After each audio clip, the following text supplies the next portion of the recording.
बिस्मिल्लाहिर्रहमानिर्रहीम। अस्सलामुअलैकुम व्यूवर्स, कैसे हैं आप लोग। उम्मीद करती हूँ आप सब खैरियत से होंगे। आज हम एक ख़ास किस्म का ऑमलेट बनाने जा रहे हैं जो कि बहुत आसानी से और जल्दी बन जाता है। और नाश्ते में अगर ऑमलेट ना हो तो इसके बगैर नाश्ता अधूरा होता है। चलिए ऑमलेट बनाना शुरू करते हैं और इसकी रेसिपी आपके साथ शेयर करते हैं। और उसके लिए हमें जो चीज़ें चाहिए उसमें धनिया गार्निश के लिए थोड़ा सा लिया मैंने, प्याज स्मॉल साइज़ के 4 अदद लिए हैं, टमाटर स्मॉल साइज़ के 2 अदद लिए हैं, ऑयल 5 टेबलस्पून लिया है, अंडे 3 अदद लिए हैं, सब्ज़ मिर्चें 5 अदद लिए हैं, अदरक लहसुन का पेस्ट 1 चम्मच लिया है। पाउडर मसाले में जो चीज़ें हमें चाहिए उसमें हल्दी पाउडर मैंने 1 चम्मच लिया है, नमक हमने 1 चम्मच लिया है, गरम मसाला पाउडर आधा चम्मच लिया है, कलवंजी चुटकी भर ली है, लाल मिर्च का पाउडर 1 चम्मच लिया है।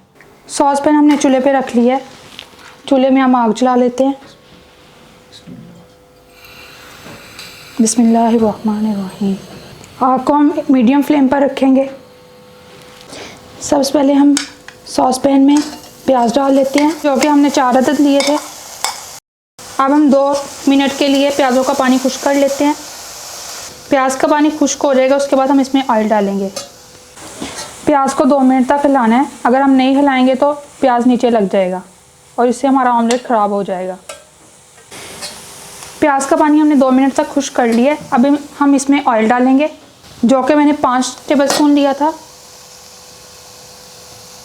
अब हम प्याज को 5 मिनट तक लो फ्लेम पर सॉफ्ट करेंगे। चम्मच हम निकाल देते हैं और फ्राई पैन को हम 5 मिनट के लिए कवर कर देते हैं ताकि प्याज जो है वो सॉफ्ट हो जाए। 5 मिनट हो चुके हैं। प्याज अच्छे से सॉफ्ट हो चुके हैं, आप देख सकते हैं। अब हम इसमें अदरक लहसुन का पेस्ट ऐड करेंगे। अब हम अदरक लहसुन के पेस्ट को 2 मिनट तक फ्राई कर लेंगे। साथ साथ चम्मच भी हिलाते रहेंगे ताकि अदरक लहसुन का पेस्ट जो है फ्राई पैन के नीचे ना लग जाए। जब 2 मिनट हो जाएंगे फिर हम इसमें टमाटर ऐड करेंगे और टमाटरों को 3 से 4 मिनट तक लो फ्लेम पर रखेंगे ताकि वो सॉफ्ट हो जाएं। 2 मिनट हो चुके हैं। अब हम इसमें टमाटर ऐड करेंगे जो कि मैंने 2 अदद लिए थे स्मॉल साइज़ के।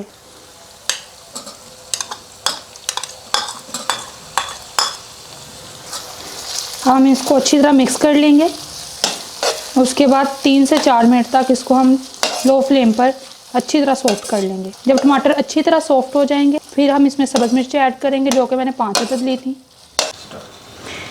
अब हम इसमें सब्ज़ मिर्चें ऐड कर लेंगे जो कि मैंने 5 अदद ली थी,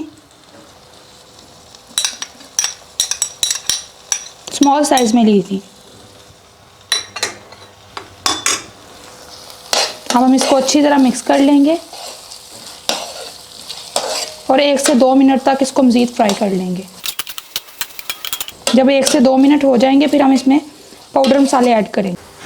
हर किसी का ऑमलेट बनाने का तरीका अलग होता है। मेरा ऑमलेट बनाने का तरीका ये है कि मैं ऑयल जो है वो बाद में डालती हूँ, पहले प्याज़ों को खुश्क कर लेती हूँ। लेकिन बाज़ लोग ऑयल पहले डाल देते हैं, प्याज बाद में डाल लेते हैं। लेकिन अगर हम इस तरीके से ऑमलेट बनाएंगे तो ऑमलेट का टेस्ट बहुत अच्छा आएगा और ऑमलेट बहुत मज़े का बनेगा। अब हम इसमें पाउडर मसाले ऐड कर लेते हैं। लाल मिर्च का पाउडर 1 चम्मच,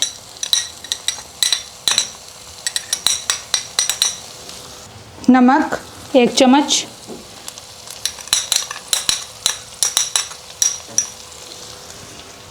हल्दी पाउडर 1 चम्मच, गरम मसाला आधा चम्मच और कलवंजी थोड़ी सी। अब हम इसको अच्छी तरह मिक्स कर लेते हैं। जब पाउडर मसाले थोड़े से भून जाएंगे फिर हम इसमें 3 अंडे शामिल करेंगे।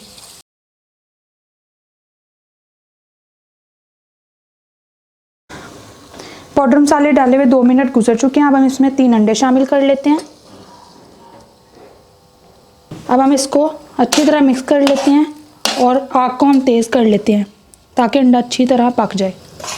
साथ साथ हम इसको हिलाते रहेंगे ताकि अंडा अच्छी तरह प्याज और टमाटर वगैरह में मिक्स हो जाए।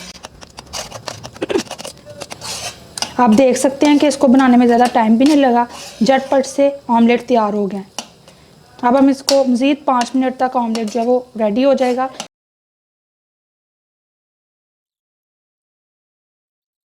अब हम आग को आहिस्ता कर देते हैं, बिल्कुल लो फ्लेम पर। 3 मिनट तक हम इसको कवर करके पका लेते हैं। 3 मिनट हो चुके हैं, आप देख सकते हैं ऑमलेट तैयार हो चुका है। अब हम इसमें थोड़ा सा धनिया डाल लेते हैं, थोड़ा सा हम गार्निश के लिए रख लेते हैं। इसको अच्छी तरह मिक्स कर लेते हैं। बहुत मज़े की खुशबू आ रही है, ऑमलेट बहुत अच्छा तैयार हो चुका है। अब हम इसको डिश आउट करके आपको दिखाते हैं।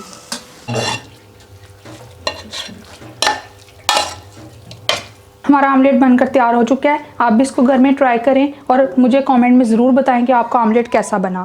अगर आप हमारे चैनल पर नए हैं तो हमारे चैनल को सब्सक्राइब ज़रूर करें ताकि हमारी हर वीडियो जो नई हम बनाएं वो आपको मिले। हमारे वीडियो को लाइक करें और शेयर करें। मिलते हैं आपसे अगली वीडियो में, तब तक के लिए मुझे इजाज़त दीजिए और अपना बहुत सारा ख्याल रखिएगा और मुझे भी दुआ में याद रखिएगा। फ़ी ईमानिल्लाह।